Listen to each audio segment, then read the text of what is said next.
Today's video is brought to you by Squarespace. Hey everyone, so as we get near the end of the year, which is kind of crazy to think, I figured I would do one last Q&A video for 2024. I end up doing these like 2 or 3 times a year. It's always a nice way to just like switch it up and have a discussion about a whole bunch of stuff. Put out a call recently on Instagram for questions, had some really interesting submissions, and in this video today we're going to talk about some things like film prices, which is always a popular one for these videos, point and shoot cameras, my favorite camera from 2024 that I used, buying a Fuji Frontier scanner for home, influential photo books, photography as a hobby versus profession, balancing YouTube and photography with family, and a whole bunch more. And let's just get right into it. Okay, so we're gonna start by talking about some film related questions, and we'll start with film prices. Every time I do one of these videos, I have a lot of questions about film prices. This time I had some like, do you have a ceiling on film prices? With another round of price hikes, do you think film is inching towards being unattainable for hobbyists? What's the biggest challenge for analog photography to come, which relates to these? But I mean, obviously, yes, film keeps getting more expensive, and it's interesting because just recently I had to buy some Portra 160 and 400 in 120 for a trip I went on. And every time I have to go and buy more film, I just like feel the pain. And I think what's really changed for me is, 4 or 5 years ago, you could just go and buy kind of any film that you enjoyed and use it for anything. I would just, load up on Portra, which I loved, and I would use it to shoot basically everything. But I'm at the point now where I'm almost going towards like the Gold 120 and the Color Pluses and the Ultra Maxes if I'm just going to shoot, say, things that are more for fun. And I'm only finding myself being able to justify going and spending money on Portra if it's like specifically for something that is a project or where I'm trying to make work that is for something bigger and maybe more important. Just because, here in the UK, the like pro films have gotten so expensive. I think I just spent like over £80 on Portra 400 Pro Pack in 120. I just saw Portra 800 Pro Pack the other day in 120 for, I think it was like £115. And it's funny because even though I've lived here for like five-ish years, coming up on 5 years, I still have to like convert things into Canadian to truly feel the impact. So I'll be like, oh, £110, like, yeah, that's a lot. But it's not until I go and I'm like, oh, that's like over $200 Canadian for 5 rolls of film. And then I'm like, that is crazy. So I think we're getting to a point where with these pro films, like they just can't get more expensive because like, it is, even if you have a purpose for it, it's still like a painful purchase, and it's getting tough to do. So, I mean, thankfully there's like Gold 120s for 4x5. Ilford is still pretty decent. There's Filma Pans. Like there are ways to still shoot film for cheaper, but like pro color film, yeah, it's getting really tough. So I think that is the biggest kind of roadblock or hurdle for film photography moving forward is like, I accept that things have gotten more expensive, like everything has in our lives. And also with like the boom of film and who knows what manufacturers are having to do to reinvest to meet demands and stuff. But it does have to, it can't get much more expensive. I feel like we're at a point where the pro color negative film is just like, it is difficult to buy. It really is, 5 rolls of Portra 800, 110 quid over here. Obviously it depends where you buy it, but like that is a lot of money. So yeah, there is a way to do it cheaper if you're using say black and whites or, consumer films, but for the pro negative film stocks, yeah, it's tough. It will get to a point, I think, very soon where I'm just like, I literally cannot afford this. So yeah, hopefully it stabilizes or, starts to go down a bit, but we'll see, who knows. Okay, so next up I had, what is your favorite budget film in each format and why? This is kind of a nice follow-up to what we just talked about. So luckily we do have some nice like budget or consumer films. Honestly, Gold in 120, it's almost like I always feel like it should be way worse than it is. Whenever I shoot it, I shot some on a recent trip besides some Portra, and I'm just like, it looks great. It's really, really good. And like up until recently, you could buy a pro pack of Gold 120 here in England for I think like £35. I saw it maybe even cheaper than that. So a drastic shift compared to Portra. And honestly, it's like almost as good. It's not like Gold and 35 where you have this kind of distinct difference in look and it's quite a bit grainier and stuff. Like Gold 120 is sharp. I feel it's pretty neutral. The colors look great. It's still flexible. So that is like a film that I've been shooting a lot of, and I will moving forward, just because it's less than half the price of Portra. And it's certainly not less than half as capable. It's almost as capable. So that's a favorite. And then with 35, I've really been enjoying Color Plus. It's a film that I had never shot before up until recently, just for some family stuff. And scanning it on the Frontier, it's got a good look. So that's been a fun one too. Which now expired film stock would you wish to be released again? So it's funny, I did a video about the Frontier that I bought a couple weeks ago, and I was going back through the archives and scanning film, and I scanned some Fuji C200, I think from back in like 2018. And I was just like, man, that film was so nice, considering it was a consumer film. Just like the contrast of it and the colors, that is a favorite of mine. So I think that would be my pick, is Fuji C200. Big fan. Okay, so next up are some scanning related questions. And I had actually a bunch of these.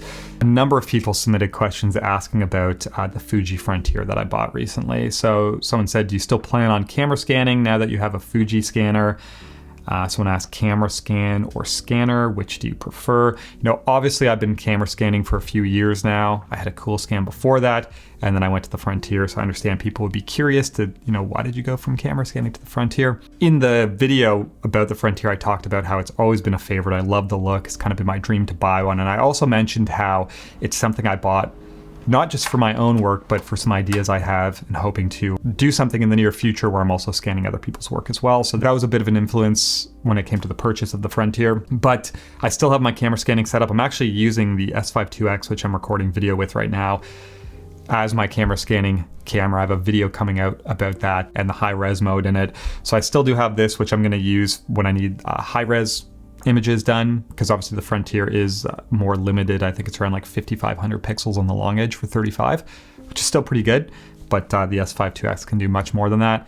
And then I still am using camera scanning for black and white, just because I prefer it more. The Frontier really kind of excels with color. So I still absolutely love camera scanning. I went to it from the Coolscan 9000. I love the speed. I love the resolution and the detail you can get out of it. And with tools like Negative Lab Pro, you can get great color and conversions. I'm just a sucker for the Frontier and the ease of use and the consistency and the initial conversion colors. I love it. So yeah, it's something that I'm going to be scanning a lot of my work on moving forward, but still have my camera scanning set up and still really enjoy it as well. Okay, and then I had someone ask, you've scanned film with so many different setups, why the constant change? And I thought this is an interesting follow-up to what we just talked about. So I think doing a YouTube channel full-time as a photographer is very different than if you were just a photographer working on personal projects, just in terms of the things you do. So since I'm doing this as a business, as a full-time job, I'm constantly have this like curiosity, and I'm looking for ideas of things that I can make that are going to be interesting and helpful for people. So that leads to me like testing things and trying things out and experimenting. For example, like recently I did a budget scanning video where I tried to build out the absolute cheapest setup. And that's not because I'm looking for the absolute cheapest setup for myself. It's because I wanted to explore what you could get for little money, hopefully to be able to help people who are trying to build out their first setup, or maybe they don't want to spend a ton of money. So there's been all of these things I've tried, and like this constant curiosity as I try and make useful and helpful content for people. And I think naturally, as you do that, you discover things that you enjoy more or that work better than what you were doing before. For example, I was using a Coolscan 9000. I loved it. The opportunity popped up to try camera scanning. I realized it's way quicker and I enjoyed it a lot more, and the quality is great. So I switched to that. And then I was using a GFX. Recently, I experimented with pixel shifting for a video I have coming out, realized the S5 IIX I'm using works amazing and gives me files that are just as big as the GFX. So I switched to the S5 IIX for my camera scanning. So yeah, there's just like this testing and experimenting and curiosity that I think wouldn't normally exist if you're purely just focused on making your photographs and working on your projects. So that leads to just like trying things and discovering things and making changes. It's the same with cameras as well, doing a channel like this. So yeah, that's probably the best way I could answer that question. So some more Q&A up next. Just have to quickly talk about the sponsor today, which is Squarespace. I've been using Squarespace for a number of years now, and for photographers, they have a ton of helpful tools like easy to customize galleries or an online store where you can sell prints, books, and things like that. But what I love is that they constantly keep adding features and improvements. Most recent is their Blueprint Builder, which allows you to easily build your website from scratch, and it gives you things like font pairings, color palettes, and just a wide range of customizable design options.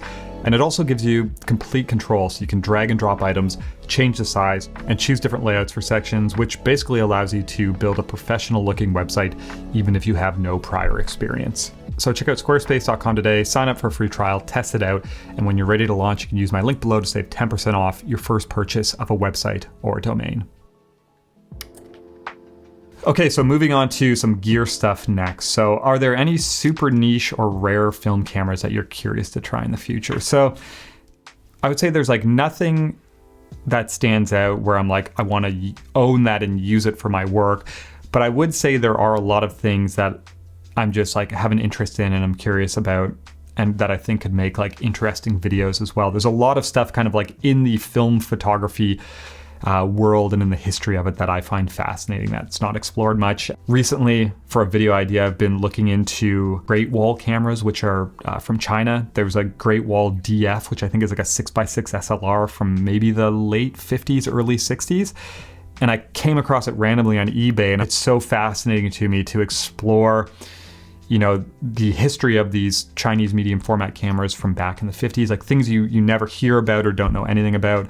It's not that I necessarily want to get one because I'm like, I would love to use this for a project. It's more so I'm just fascinated by the history behind stuff like that. And I would love to get one of those and just see what it's like and try it out and kind of explore, the history behind it. So there's things like that, you know, some videos that I have planned for 2025 where I want to, you know, explore some of these more like obscure, unique, less talked about cameras.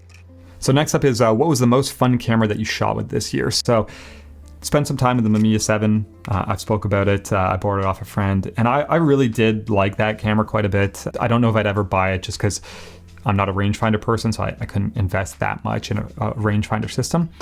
But it was really nice to use, super compact, loved how it handled. But this is a camera that I've had for about 6 months. This would have been in the Scotland video I posted up recently, the Bronica GS1. And I actually almost bought one of these when I first got back into film in 2017. And I've always been curious about it since, just because it's kind of like the forgotten 6x7. And nowadays, you know, these have actually got quite a bit more expensive, which is unfortunate. But it is a system that I bought out of curiosity, and there's a lot I like about it. I'm going to work on a review coming up, but it's quite nice. The lenses I've found to be really good. And when it's kitted out like this, just with the waist level finder, no side grip, it's pretty compact for 6x7. So this has been really nice as well. It's growing on me quite a bit. So next is, do you have any favorite point and shoot cameras or any fun experiences with them? So I had to think about this one because I actually don't really ever use point and shoots. Up until recently, again, with a camera right here that I actually had. I owned one of these back in 2017, 2018 when I was traveling. I bought it at a thrift store. And I had so much fun with it then, just using it with consumer film and expired film to shoot a bunch of images throughout my travels in the West and also just in South Carolina. But I actually went and bought this again. So this is the Minolta AFZ or AFZ. And it's a pretty basic camera. I love the design. It's like clamshell, super 80s. I'm assuming 80s, but yeah, just like hard angles, hard edges. It actually has a 35mm 2.8 lens. And very limited in terms of feature set. The lens vignette's pretty hard, but I went and bought this again for my daughter, who's 5, just to let her, you know, load in some film and fire off some images. And this has always been a fun one. It's not like an incredible camera by any means, but it has a great look to it. Yeah, heavy vignette, and this was like 15 pounds or something. So if I had to pick one, this would be it. Okay, so next up we're going to talk about project-related things and creativity-related things. So first up, someone asked, do you think color and black and white can mix in a project? And I absolutely think it can. And it's funny because I don't know if this is something that I would ever do because I feel like I get so like particular in my head about even aspect ratios nowadays, and certainly, you know, images matching from a color versus black and white standpoint. But then I'll go and I'll look at books or projects from other people where both are mixed and it'll just work. So I just pulled this came to mind when I was going through these questions. This is called Up, Up, and Away. This is by Paige Taylor White.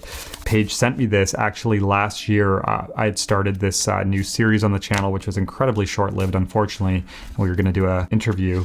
But this is a book that Paige published. It's this documentation of a 2-month trip from British Columbia north up to the Yukon and Northwest Territories. And what I love is it's very creative, very personal. I love the kind of story that plays out throughout. But in this, it's a mix of black and white, and some other creative elements as well. But it's funny because when I initially went through this book, it didn't even register to me. It's like I didn't even think about, oh, why did this change to black and white all of a sudden? It just flowed with the subject matter and with the sequencing. So this is one that came to mind right away, and I think for me it's a good example of black and white and color working together. But yeah, absolutely, I think it can. I think if the subject matter and the compositions and kind of the approach are similar, then the change in look isn't as jarring.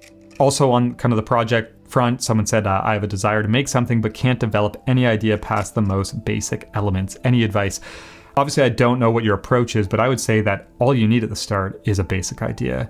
And the way that ideas develop is when you go and start exploring them. It's how it has to go. I don't think it's about developing some complex, thorough idea and then going and starting it. I think it's about acting on these little kind of bits of intuition or these initial ideas, test them out, go make some work, and then see where it goes and see if it develops into anything bigger. Because often what I found is things develop in a way that I never could have imagined at the start, and that's from a period of making the work. I might go and explore an idea and make some stuff for a month or 2 months, and then be like, it's going in this way that I could have never imagined. And that's honestly partly what excites me most with photography, and it's the fun of it.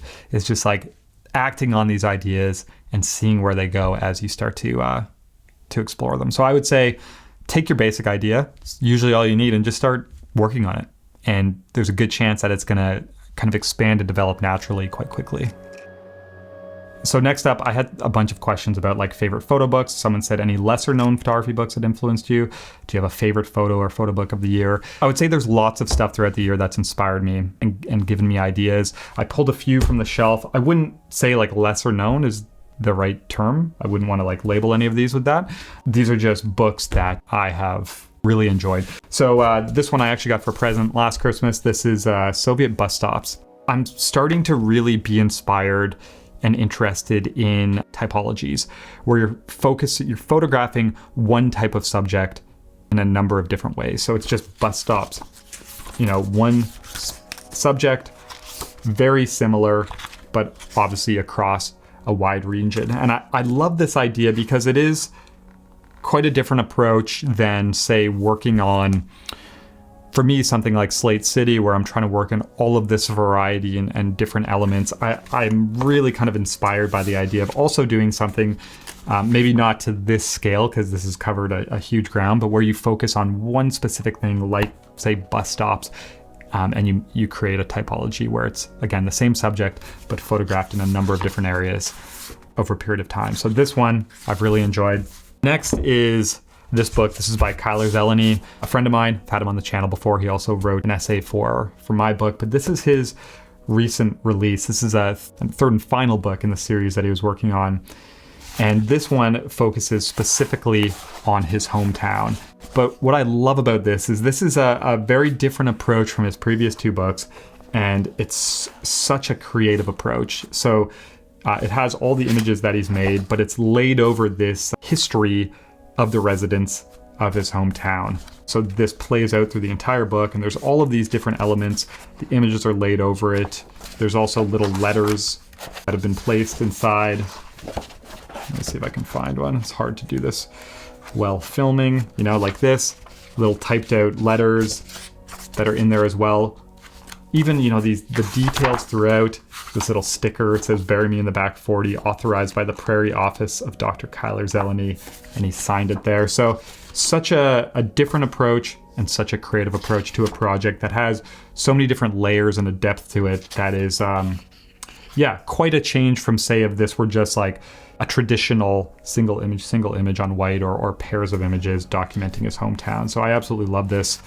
And it's been such a great like inspiration and reminder about how, I guess, like open you can be with the project, and you can basically take it wherever you want. You don't have to stick to these like traditional formulas. So this has been great. Also love the cover design on this. And then I got this recently, so I wanted to pull this and put it in the video as well. This is called Coal Faces. This is by Tina Carr and Anne-Marie. I don't know how to pronounce her last name. Schoen. Probably going to say that wrong, so apologize. But this is like a documentation of the valleys in South Wales, life after coal. So basically after the industry had left, or it had closed down. So this is an area that I'm very fascinated by. So there's that. The history also interests me. I think the images are great. But what I also like a lot about this book is, you know, it's not full of, say, like 75 or 80 plates or images. There's quite a few images, but there's also a lot to it beyond that. So there's essays, there's kind of the history behind the project. There's even stuff like they have a whole bunch of images made by the community during workshops they ran there. There's interviews with people from the community. So again, almost like similar to Kyler's book, there's this like depth and these layers to it. And yeah, it's this reminder, again, that your approach with, say, documenting a place or telling a story can go beyond just the images. You can basically approach it however you want and add a lot of depth to it using other things like, you know, written word and all of these other elements. So this has been one that I've enjoyed a lot as well. Okay, getting somewhat near the end here. I have a couple of YouTube questions. So someone asked, do you have any tips for starting a photography YouTube channel? I would say the biggest, or maybe best advice that I could give to anyone who wants to start one is patience. Have patience, just because it's something, at least in my experience, and I think for a lot of people, if you want to grow a channel, it just takes a lot of work and a lot of time. And it can be easy while you're doing it to get sucked into evaluating progress and how well it's going off of the performance of every video. And if that's what you do, you can have these highs and lows where you're like, oh, this is amazing. Oh, no one likes this. And it's just like this roller coaster ride where, like, I think the reality is it takes time. You need to be patient. It takes a ton of work, and it's a huge learning process. So you're going to make stuff that's good and that turns out well, and you're going to make stuff that's maybe not as good and that doesn't do well. And there's no avoiding that, because just like with anything, you learn as you do. And I guess the difference with something like YouTube is you're just doing it in front of everyone. So it's like your failures and the bad stuff is out there for everyone to see as well. So just be patient and commit, and don't jump to conclusions. Evaluate progress after a year, maybe every year, but don't do it every week or every video, because you'll just drive yourself absolutely crazy. And then someone asked, and I'm hopefully interpreting this the right way, but I thought this was interesting. They asked about balancing consistency of work with the need for novelty in YouTube videos. And I thought this was fascinating, because it is something that I struggled with for a while. Not to say that I'm trying to approach things from like a novelty standpoint. I'm always trying to make things that are hopefully helpful and interesting. But the reality is, you know, you want to make something that is going to pique someone's kind of curiosity, or that will seem interesting for them to want to come and watch. And I think for a long time, the like artist in me and the photographer was like, I can only do stuff where I got to just focus on my projects and talk about my projects and talk about the art. And like, I can't talk about gear. It's not about the gear. Like, these are conversations I'm having in my head. And now I've just like chilled out on that more. And I see this as my business and as my job. And I obviously anything I put out, I want to feel good about and be something that I am legitimately interested in. But I've also just been like, my YouTube channel doesn't have to be like an encapsulation of my entire artistic process. Because I think the reality is like, I need to do a bunch of that stuff detached from the process of YouTube. I need to have like the quiet moments where I can just go and do my work. So I can still make things for YouTube that, sure, maybe it is something gear related. And even though I know it's not all about the gear, it could be something I could make, and it could help someone as they're trying to make some sort of decision. Like, you can make these videos that are just like something helpful, something interesting. It doesn't all have to be about the purest artistic pursuit and never talk about gear, never this and that. So I think for me, it's about trying to find the most helpful, useful, interesting things for people that I feel genuinely good about making. I wouldn't say there's a novelty, but yeah, I couldn't just make 40 videos a year that are purely watch me make my photo project, because people would probably just get bored of it, and I'd also have no time to do that detached as well. Okay, we're going to wrap this up with some general business life 2025 questions. I'm going to try and summarize a few of these. So someone asked, do you ever wish photography had remained a hobby instead of a profession? This is a fascinating question because I have thought about this a lot of times, because this changes things. I was just actually speaking with a photographer through messages. I posted a story about, doing this huge road trip to Scotland in 3 days and tons of cameras and too much mileage. And they were kind of like, I tried to film a trip once and I realized it just impacts the photography too much. And they were kind of like, I'm convinced you can't make your best work if you're trying to film it. And I agree completely. Like, this does change things. But I think it just comes down to balance and accepting trade-offs and what you're comfortable with.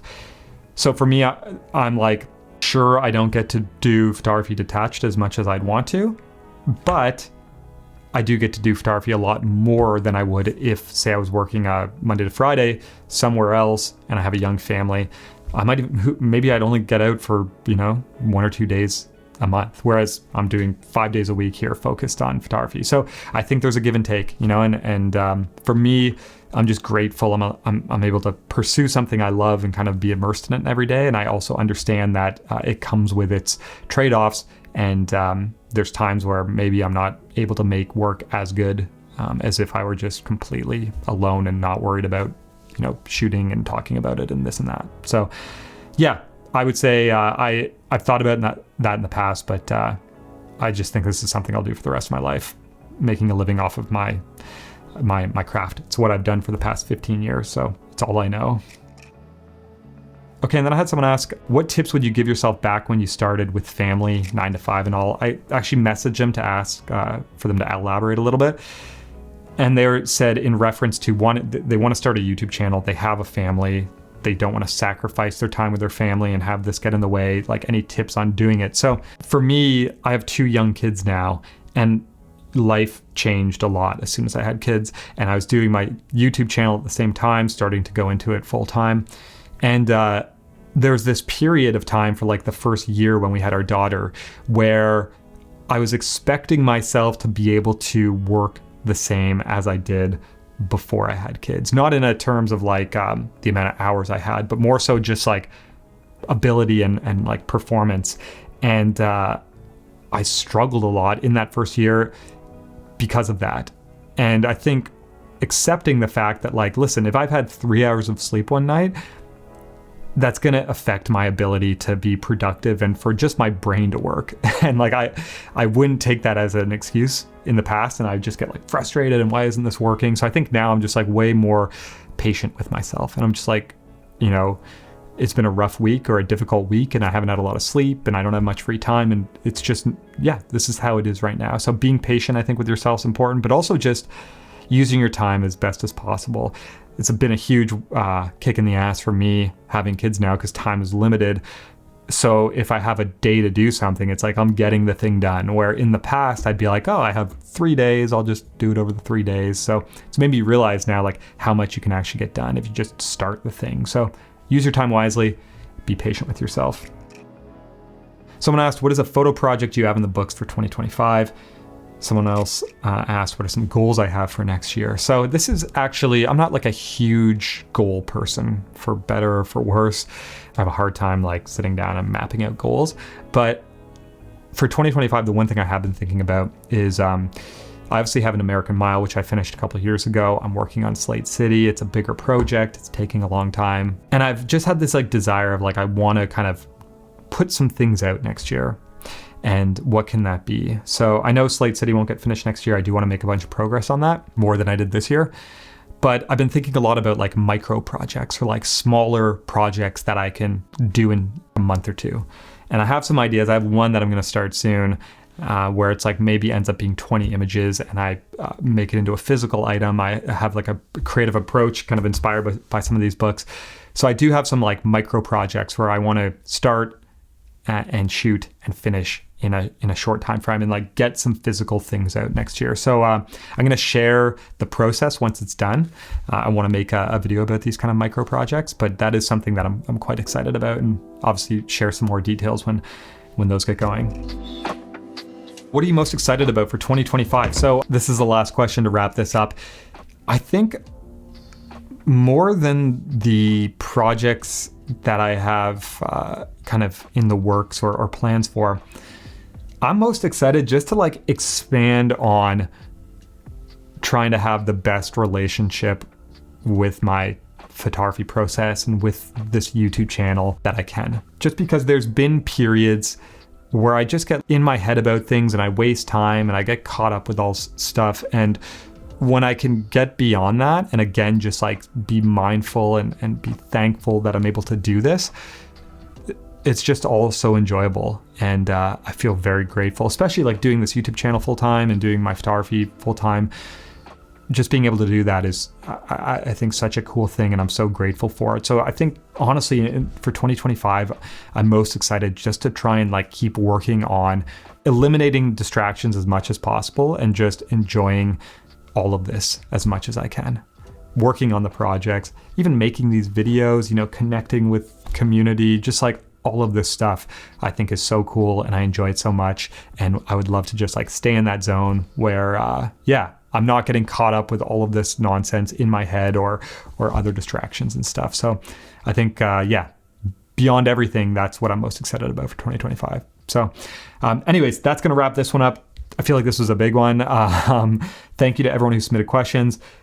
Depending on when this goes live, I think I'll have one or two more videos going live after this. One shooting with some paper negatives, an experiment I did, pretty fun. And then I think a season wrap up in North Wales. I'm going to head there next week. But thank you for submitting questions to all of you. I'll put my Instagram account below. Whenever I do these, I put a story up. So if you want to submit questions in the future, if I didn't get to yours this time, I'm sorry. Trying to balance time with these. But thanks again to everyone. Hope you enjoyed this, and I will talk to you soon.